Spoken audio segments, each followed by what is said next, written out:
Tonight we're kind of culminating about 13 months worth of work on this plan that they're going to be talking to you about here in a minute. But before I turn it over to Frank and Phil, I would like to take a moment to just thank and appreciate the members of the Mayor's Roadway Safety Action Plan Committee. They were J.B. Mack, a representative from Southwest Regional Planning Commission, Councilor Laura Tobin, God, that's embarrassing, from the City Council, of course, Autumn Delacroix from Bike Pack, Debbie Bowie from the Truth, Reconciliation, and Equity Collaborative, City Manager Elizabeth Dragon, thank you, boss, Aaron Rourke from the Keene Public School System, Frank Linenbringer, representing NHDOT District 4, Fred Roberge, representing the Governor's Commission on Disabilities, Ogle Johnson, representing Keene State College, and finally William Lambert, representing the New Hampshire DOT Highway Safety Administration or Bureau. I think they're a bureau, right? Yeah, Bureau. So those folks did participate. They gave a lot of their time. They attended monthly meetings. Some of them came to some of the public outreach and community meetings that we had. So they gave a lot of valuable insight and assistance to the consultant as they went through this process. I'm really very proud of the product that these guys have produced and pleased with their work. So with that, I'm going to turn it over to Frank to show you what he's done. Thanks, Don. Am I on? Green? Green is on. There we go. Thanks, Don. Thank you for having us back. We were here in June, end of June, kind of talk through the process that we used, how we were approaching the action plan. Since then, we have submitted it to the city for approval. So with that, I'll get into just kind of brief overview of what we're talking about, introduction about the plan. So it's the safe system approach, the goals and objectives, planning process, data analysis, the community engagement we went through, just kind of reiterate that. And then the new stuff that you hadn't seen before, which is the strategies and actions, the project recommendations that we developed, implementation resources, and that last thing, the care and maintenance, which probably is going to be one of the more important things after the plan's done, after we walk away, how the city can keep going. So with that, we kind of touched on the safe system approach before, and I just want to reiterate it. It's something that Federal Highway has come up with. It recognizes human error. In the past, it was, we're going to eliminate all traffic accidents. I think they came to the realization that that's not really manageable, but let's recognize that humans make errors and then really design safety measures around that. So, you'll see there's 6 safe systems principles with the safe system approach, and there's also 5 system elements. And really what it is it's repetitiveness. If you do safe roadways, safe speeds, and you combine that combination should help for a safer situation in roadways. And then the other thing that's new is proactive, instead of waiting for accidents, be ahead of the curve.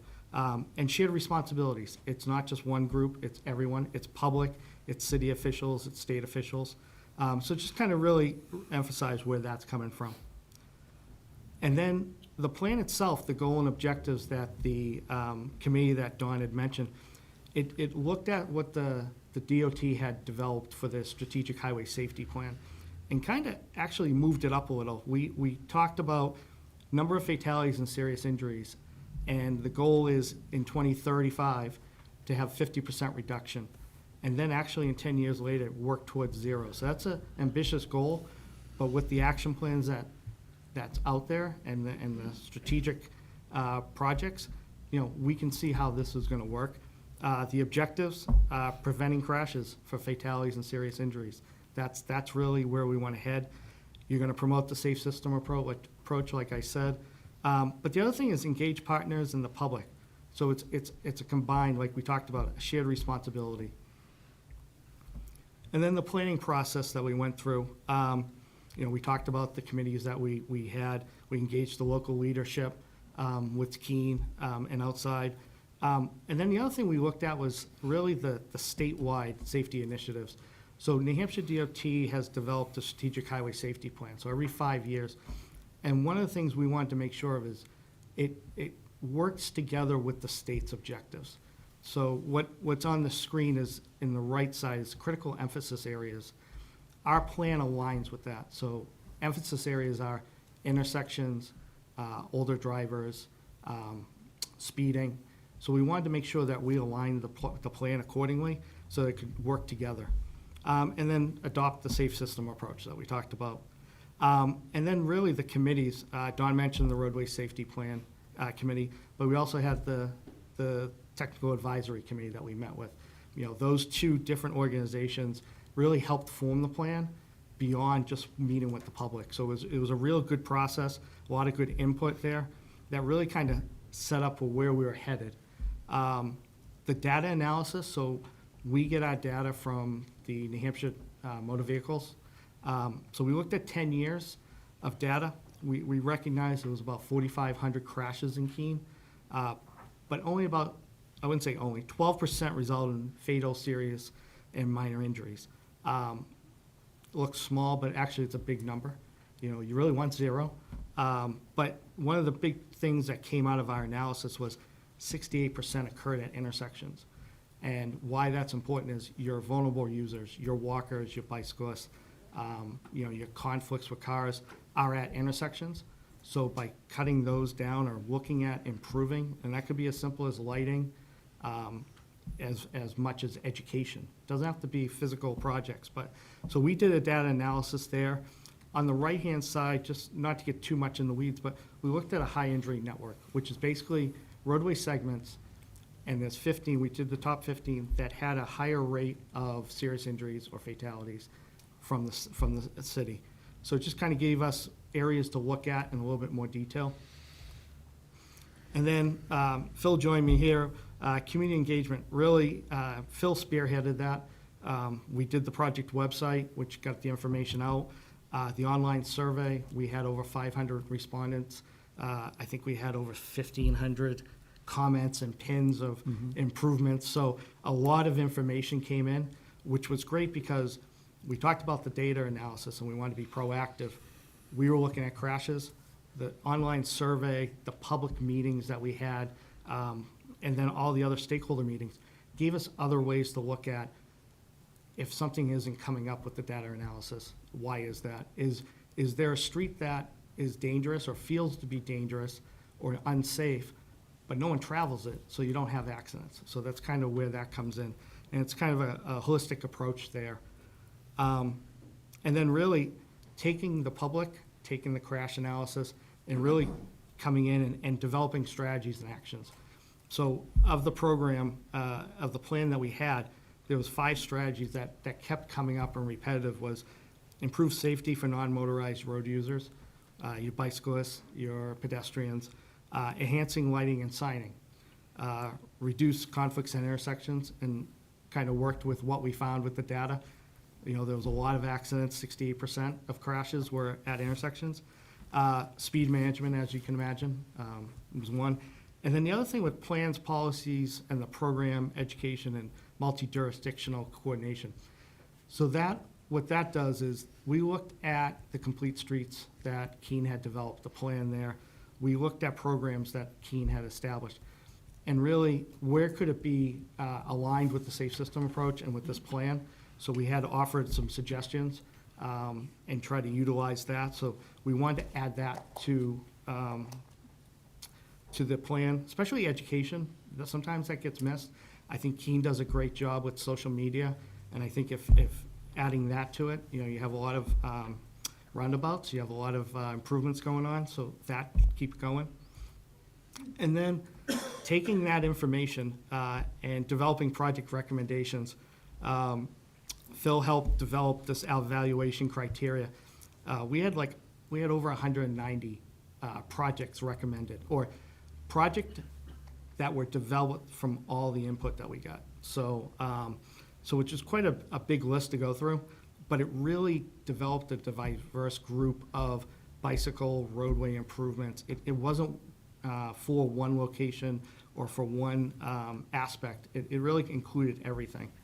And then with the evaluation criteria, we wanted to make sure we had a comprehensive list with crash data, equity, community support, et cetera. So in the report itself, you'll find that there's a big spreadsheet or database, maybe a little bit bigger than you expected, but just kind of outlining everything that we saw to give the city a way to work on and make improvements where necessary or where they feel necessary. And then that's great with the projects, but really it comes down to funding. So the implementation resources, we outlined where we know that either the federal government with the Safe Streets for All, which was where this started, there's a second part, which is implementation, demonstration. But also New Hampshire DOT has their congestion mitigation, air quality, their CMAQ program, their transportation alternatives program, so the TAP. There's others here as well, but we also know that over time, there's other funding, grants seem to be popping up, so there's other ways to go through your resources and pull that. And then really the care and maintenance. We've developed a plan, and it's really great. That's a snapshot in time, but it's really a living document. It's made so that the city can continue to build on it. If projects are completed, how are they being completed? What's the benefit? Are they succeeding? There's other things there. So data collection, evaluation, how to incorporate that to keep the plan going. But also the public reporting and public education. You want to be upfront, you're transparent, the city's always been, and how to get that out to the public that things are working, you know. And then the integration of the plan and how that works together. But I think that, the biggest part, and we have it in the report, but I think it speaks well, is it's a living document that will continually be updated and refined as new data, projects, and technologies become available. And I think that's key. We know year after year technologies keep improving. But this iterative process not only keeps the plan responsive in emerging trends and innovations, but also ensures that new insights and community feedback are continuously integrated. So you're going to have new residents, plans, projects are coming through, some other area that might have to be addressed or looked at. So it kind of keeps that going. And then the plan remains dynamic. It's adapting to the evolving safety challenges and opportunities to better achieve the goal of 0 roadway fatalities and serious injuries by 2045. So that's where we're coming from, and that's where we're headed. And with that, I'm going to turn it back over to Dawn. And Thank you, Frank. So I'd just like to speak real quick about how Public Works will use this document going forward. Really looking at this as more like a reference document. Honestly, Frank mentioned the 190 or so recommendations. Realistically, we'll still be working on some of these recommendations when I retire, right? This is going to take a long time, but it's going to be a document that we can reference when we're doing projects in-house. We can look to see, are there any of these improvements that we can make while we're doing an infrastructure project, for example. If there's CIP projects coming up, how can that get included? Frank mentioned grant opportunities. There's some of these improvements would be natural fits for different grants, like the MAST or the Safe Streets for All implementation. So we'll look for those opportunities. I would like to plan on coming back and reporting about this, probably about like once a year. Give you an update on what projects we've managed to check off the list, if we're seeing any impact in terms of crash trends and whatnot. And lastly, I do want to highlight that those 190 recommendations, the vast majority of those actually came from the public, which I think is super cool. We did a lot of outreach. We had online surveys, and the VHB team took all of that feedback and combined similar recommendations where they were, overlapped. There was a lot of people recommending the same things, but the vast majority of those recommendations came from residents of Keene, which I think is great. And with that, we'd love to take your questions. Thank you. Committee question? Yep, Jake.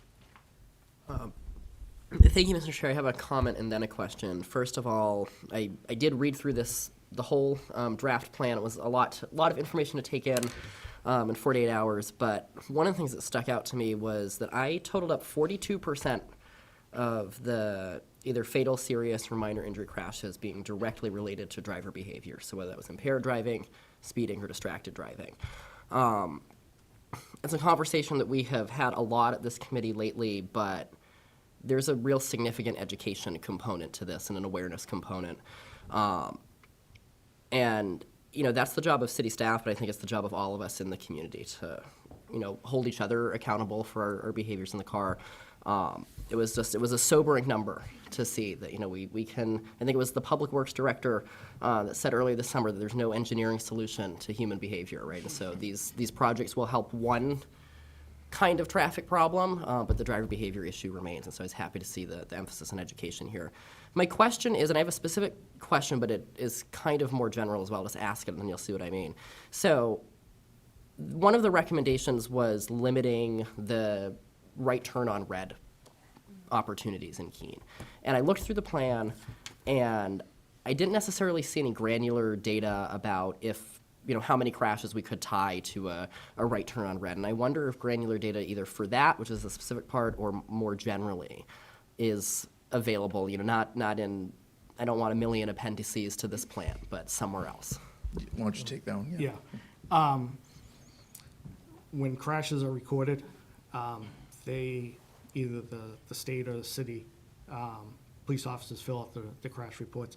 Not all that information. It's not as robust as we would hope.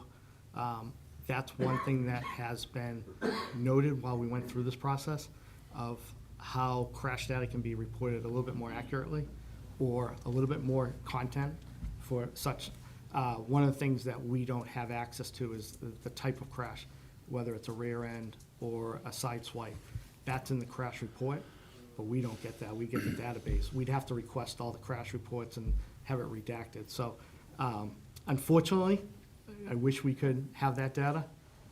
It would show a lot. Other states do collect it, but unfortunately we couldn't. And what Frank is getting at points to kind of some, I guess, it's a legislative concern here in the state.